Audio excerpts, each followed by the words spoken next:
안녕하십니까. 신인균의 국방TV 1일 안보 브리핑입니다. 오늘도 역시 우리 대한민국을 둘러싼 중요한 안보 이슈들 간추려서 브리핑 해드리겠는데요. 지금 한반도 정세가 굉장히 심각하다 보니까 중국에서도 지금 뭔가 견제를 하려는 움직임이 보이는데, 이 문제 때문에 저희 신인균의 국방TV가 대한민국 전체 통틀어서 단독으로 새로운 사실 하나 알려드리겠습니다. 바로 한중일 군함이 대한해협에서 대치 상황이 있었던 내용 알려드리겠습니다. 자, 신인균 국방TV 또 군사TV 항상 여러분들께 소식 알려드리겠습니다. 구독, 알림 눌러주십시오. 첫 번째 소식입니다.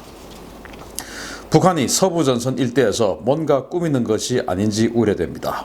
22일 미군의 동북아 지역 감시 정찰 자산이 거의 총출동해서 서부 지역 일대를 집중적으로 정찰했다는 소식입니다. 북한군이 서부전선 일대 해안포 포문을 개방하고 진지를 보수하는 등 이상 징후를 보이고 있는 가운데 22일 하루 사이에 무려 7대의 미군 정찰기가 수도권 일대에 집중 투입된 것이 확인되었습니다. 우선 가데나 기지에 전진 배치되어 있는 RC-135W 리벳 조인트 정찰기와 P-8A 해상 초계기 포세이돈이죠. 각각 서해안과 한반도 중부 일대를 집중 순찰했는데요. 리벳 조인트의 경우 공중급유를 받으면서까지 우리 수도권 남부 지역을 수차례 선회하며 서북도서 일대 신호정보를 집중적으로 수집한 항적이 포착됐습니다. 주한미 육군 역시 가용 전력을 거의 총동원하는 모양새였습니다. 어제 오전 제리04라는 콜사인을 사용하는 RC-12X를 시작으로 이날 하루에만 5대의 RC-12X가 수도권 상공을 정찰 비행했고 EO-5C 크레이지 호크 한 대도 투입되었습니다. 하루에만 무려 8대의 정찰기가 동원된 것인데요. 이 정도 투입 규모는 지난 2017년 미북 사이 긴장이 고조됐던 그 상황에서도 찾아보기 어려웠던 규모였습니다. 현재 북한은 전형 군단의 1호 전투 근무 태세를 발령하고 28일까지 모든 준비를 마치라고 지시한 바 있는데요. 북한이 서북도서 일대 도대체 무슨 도발을 할지 우리 군도 대비에 만전을 기해야 하겠습니다. 자, 지금 여기 리벳 조인트 보이는데, 이 리벳 조인트가 공중급유를 받으면서까지 수도권 상공에서 정찰하고 RC-12X, 제가 어제 전해드릴 때는 그게 이제 동쪽 지역에 가서 정찰을 했는데, 이게 또 대규모로 서쪽에 가서 정찰을 하고, 이 모습을 보면 역시 이 서북도서 지역에서 뭔가 도발을 할 것 같다. 그리고 제가 오늘 아침에 데일리 디펜스를 통해서 말씀을 드렸듯이 바로 6월 25일부터 6월 27일까지 북풍이 불기 때문에 그때 전단지 도발, 북한 말로는 군사 행동을 할 것 같습니다. 그것 관련해서 지금 이렇게 정찰하는 것일 수도 있고, 또 우리가 기억하는데 6월 29일이 바로 참수리 357을 북한이 공격했던 바로 그 제2연평해전 날 아닙니까? 그러니까 지금 이 시기에 꽃게잡이 이렇게 해서 항상 서해는 긴장 상태에 있어요. 그런데 여기에서 이제 해안 포문을 열고 28일까지 준비를 마쳐라. 그러면 29일부터 뭔가 물리적인 도발을 하겠다는 거 아니겠습니까? 그래서 제 생각에는 6월 25일부터 6월 27일까지가 북풍이 부는 시기이기 때문에 이때 전단지를 날려보내고 우리 한국의 반응을 보면서, 그리고 이제 6월 28일까지 준비를 마치라고 했으니까 6월 29일 제2연평해전을 기점으로 해서, 그 시기를 기점으로 해서 우리 서북도서 지역 그리고 또 이 NLL 지역에서 또 이 NLL을 무력화하기 위한 그런 여러 가지 또 군사적 도발, 물리적인 도발을 자행하지는 않을까라는 생각을 하고요. 그런 차원에서 지금 이 서쪽 지역에서 정찰기들이 대거 작전을 하고 있는데, 우리 군 당국이 2002년 정말 이 제2연평해전 우리가 기습 공격을 받고 확전 방지라는 이 프레임 속에 갇혀가지고 제대로 된 어떤 그 대응책 마련 못하고 하다가 6명의 정말 소중한 젊은이들이 바닷속에 수장되고 말았는데,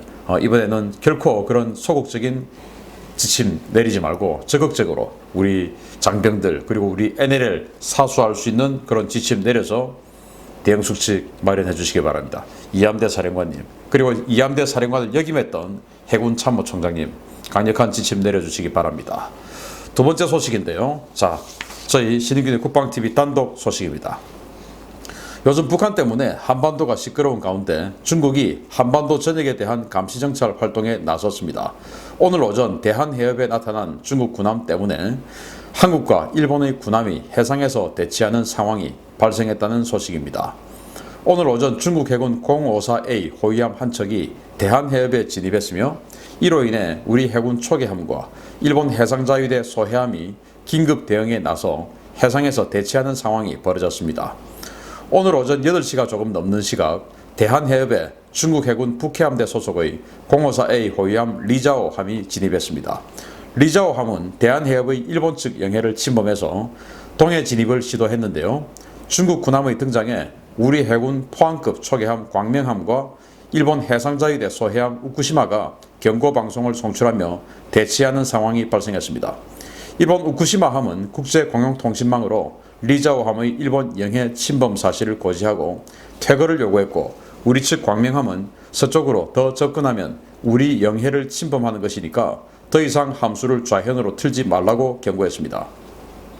리자오함은 이를 무시하고 그대로 동진해서 동해에 진입했는데요. 매번 스시마 동쪽을 통과해 동해로 드나들던 리자오함이 스시마 서쪽 해협으로 즉 부산 앞 대한해협에 진입한 것은 상당히 이례적인 항로입니다. 이에 앞서 중국은 어제 Y9JB 전자 정찰기를 스시마 동쪽 상공을 통해 동해에 접근시켰는데요. 이 정찰기는 우리 독도 인근을 정찰 비행하고 다시 스시마 남단 상공을 통해 제주 인근 공역으로 빠져나갔습니다. 중국의 한반도 주변 정찰은 매월 하순 정례처럼 진행돼 왔었는데요. 이번 항적은 최근 미군 탄약과 유류 수송선 이동 항로 인근에서 식별되어서 중국도 미군의 이 이상 동향을 추적하고 확인하기 위해 정찰 활동을 벌인 것이 아닌가 하는 추측을 낳고 있습니다. 자, 어제 그러니까 22일 날 Y9 정찰기가 동해로 진입했어요. 동해 들어가서 한 바퀴 쫙 돌고 지금 나갔는데 그러니까 동해에 한미일 해군의 어떤 전력들이 지금 세팅이 되어 있는지 그걸 감시하고 확인하고 나갔겠죠.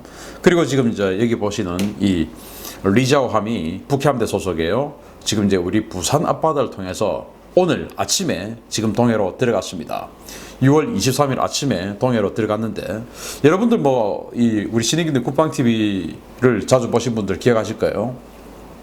중국 군함들 그리고 중국 정찰기들이 거의 뭐 작년부터 월말 결산하듯이 25일 이후부터 30일 이내까지 한 번씩 계속 들어가서 동해로 들어가서 뭔가 영역 표시를 하고 오는 그런 행태를 보였다가 그래서 제가 뭐 이거 이제 월말 결산하냐? 그래서 이제 북해함대의 작전 구역이 사실은 그동안은 이 동중국해에 국한되어 있다가 이제 중국이 굴기를 시작하면서 이제 이 동해까지도 자신들이 작전 구역으로 집어넣는 이제 이런 공격적인 행태를 보이고 있다. 우려스럽다라고 말씀을 드렸었는데 최근에 이제 이 코로나19 이런 문제 때문에 안 들어왔었어요.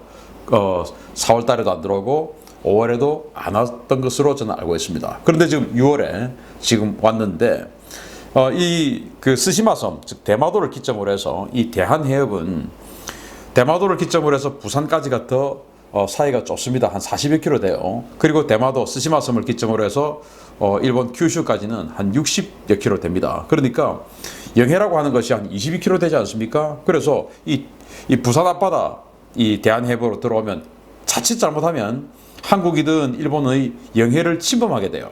그래서 주로 스시마섬 동쪽 그러니까 이제 일본의 영해를 스시마섬과 또 이 후쿠오카가 있는 이 규슈 이 지역을 침범하지 않는 거리가 그래도 한 5km 이상은 보장이 되는 이 스시마 동쪽을 통해서 중국의 군함들이 지금 이 동해로 들어갔었는데 오늘 아침은 이 리자오함이 우리 부산 앞바다를 통해서 오는 거예요. 그래서 정말 뭐 다행스럽게도 우리 초계함 광명함이 천톤급 초계함이죠. 여기서 더 틀면 우리 대한민국 영해다 틀지 마라 라고 경고를 했고 또 이 스시마에 있는 일본 그 붙박이 함정이 있어요. 소해함 기뢰를 제거하는 함인데 사실 뭐 전투함은 아니죠. 이 기뢰 제거함이 와서 또 일본 해상자위대는 일본 영해는 침범한 겁니다. 그래서 니들 지금 일본 영해 침범했어 나가 이렇게 하고 이제 마킹을 하고 또 틀려고 하니까 우리 광명함은 틀면 우리 영해야 틀지 마 이제 이렇게 해가지고 이 세 척의 군함이 거의 뭐 대치를 하면서 동해 쪽으로 들어갔다가 이제 영해선을 다 벗어나서 다 돌아간 것으로 이렇게 저는 확인하고 있습니다. 군에서 알려준 건 아니고 이 부산 지역에 이 국제공영통신망으로 이걸 하다 보니까 이 상선들 다 듣는 내용들이에요. 그래서 제보가 들어옵니다. 그리고 또 제가 부산 출신이니까 그쪽에 또 이 네트워크가 많아요. 그렇게 해서 이제 제가 정보를 취득했는데, 자, 이 리자오함이 우리 대한민국 영해를 침범하는 것을 각오하고 지금 이 대한해협으로 들어왔다 라고는 볼 수 없겠죠. 그러나 이 대한해협 쪽에 지금 과연 미군 전력이 어느 정도 세팅이 되어 있는지 이거 지금 보고 싶어서 굳이 영해 침범의 위험성이 있는 이런 상황에도 불구하고 대한해협으로 들어왔겠죠. 왜? 팔부도 한번 보고 싶으니까. 그리고 지금 이 대한해협 밖에 그러니까 이 남쪽에 지금 또 러시아 군함과 중국 군함들이 또 있어요. 이것들도 역시 우리 미군의 유류 보급함, 미군의 탄약 보급함들이 막 해상에서 지금 미 항공모함들 전단들에게 탄약을 보급하고 유류를 보급하고 막 이러고 있으니까 도대체 이 동중국해 제주도 남방 해역에 미군 전력이 이 미 함대가 어느 정도 있는지 이걸 지금 확인하기 위해서 중국 그리고 러시아 군함들이 자기네들도 와서 지금 탐색하고, 그러다가 중국 군함은 동해에 다시 뭐 있는가 보자 해서 지금 들어가고, 또 동해에 혹시 미국의 핵잠수함이 들어가 있는 것은 아닌가 해서 대잠작전도 하겠죠, 동해 들어가서. 그래서 지금 이 대한해협을 기점으로 이 동해가 완전히 미국, 중국, 러시아, 일본, 대한민국 이 5개국이 득실득실하게 지금 감시태세, 서로 간의 견제태세 들어가 있는 상황이고, 이때 지금 다 목표는 뭐냐? 북한이 도발할 거냐 안 할 거냐? SLBM 때문이죠. 그러면 이제 미국이 정말로 칠 거냐? 치지 마라 라고 지금 중론은 경고하는 것이고, 미국은 정말로 칠 준비를 하는 것인데, 아무튼 오늘 우리 해군은 저는 이 광명함 함장 정말 표창해 줄 필요가 있다 생각합니다. 아마도 뭐 제가 누군지 모르겠지만 중령 계급일 텐데 이렇게 가서 소신 있게 이 광명함보다 한 5배로 큰 군함이에요. 들어오지 말라고 강력한 경고를 했다라고 하는 거, 정말 광명함 함장 어느 중령인지 모르겠지만 모 중령께 정말 감사의 박수를 보냅니다. 계속 그렇게 우리 영해 잘 지켜주십시오. 중국 겁내지 맙시다. 자, 세 번째 소식입니다. 최고 존엄으로 불리며 절대적인 숭배의 대상인 김씨 일가에 대한 북한 내 불신이 조금씩 확산되는 모양새입니다.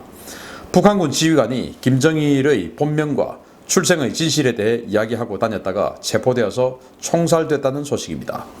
개성공단 일대를 관할하는 북한군 제2군단 예하 고위 간부가 대북 전단을 보고 김정일의 출생과 본명에 대해 이야기했다가 체포되어서 총살됐다고 데일리 NK가 23일 보도했습니다. 보도에 따르면 개성 인근 군사분계선을 담당하는 부대의 대대장으로 근무하고 최근 전역한 모 퇴역 중자는 주변 사람들에게 우리 혁명 역사 교육이 잘못된 것 같다라는 취지의 발언을 했다가 보위부에 체포된 것으로 알려졌습니다. 그는 제대를 했으니 하는 말인데, 예전에 군사분계선에서 근무할 때 날아온 삐라를 보니까 장군님 고향이 백두산이 아니라 러시아였고 이름도 김정일이 아니라 김유라라고 하던데 우리가 역사를 잘못 배운 것 같다 라고 말했던 것으로 전해졌습니다. 그는 또 김정은이 이복형인 김정남을 암살했고 리설주와의 사이에 10대인 아들도 있다고 하더라 라며 대북 전단에서 본 내용을 주변에 말하고 다닌 것으로 전해졌습니다. 이 중자는 보위부에 예정되어서 재판 없이 즉결 총살됐고 직계가족은 물론 처제와 남동생 등 친인척까지 모두 정치범 수용소로 끌려간 것으로 알려졌는데요. 북한군 내에서도 출신 성분이 매우 좋은 인사들로 편성되는 부대 고위 지휘관의 입에서 김씨 일가에 대한 저런 발언이 나왔다는 사실이 북한 당국에 상당한 충격을 줄 것으로 보입니다. 정말 이 전단지가 효과가 있긴 있는가 봅니다. 자, 그리고 지금 중자, 퇴역 중자가 이야기했는데, 뭐 자기 가족은 그렇다 치고 처제, 뭐 이런 이 주변 가족들, 친척들까지도 지금 정치범 수용소로 보냈다고 하는 것은 지금 북한이 이런 부분에 대해서 얼마나 긴장하고 있는가라는 것을 지금 알려주는 그런 대목이죠. 북한이 아무튼 이렇게 지금 뭐 이 체제가 흔들흔들 지금 뭐 붕괴 직전에 가고 있는 정황 여러 군데서 볼 수 있습니다. 자, 우리 마음 단단히 먹고 기다려야 됩니다. 그리고 북한을 무너뜨리는 이런 작업에 우리가 자꾸 뒷전으로 물러나면 북한이 정말로 무너지고 나서 우리는 거기다가 주도권을 행사할 수가 없고 주변 강국들이 북한을 뜯어가는데 우리는 방관자가 될 수밖에 없습니다. 북한을 무너뜨리는, 어차피 지금 무너지고 있는데 무너뜨리는 이 일에 우리가 주도적으로 나서야 북한 우리 주도로 통일의 기반을 마련할 수 있다라는 말씀을 드립니다. 마치겠습니다. 감사합니다.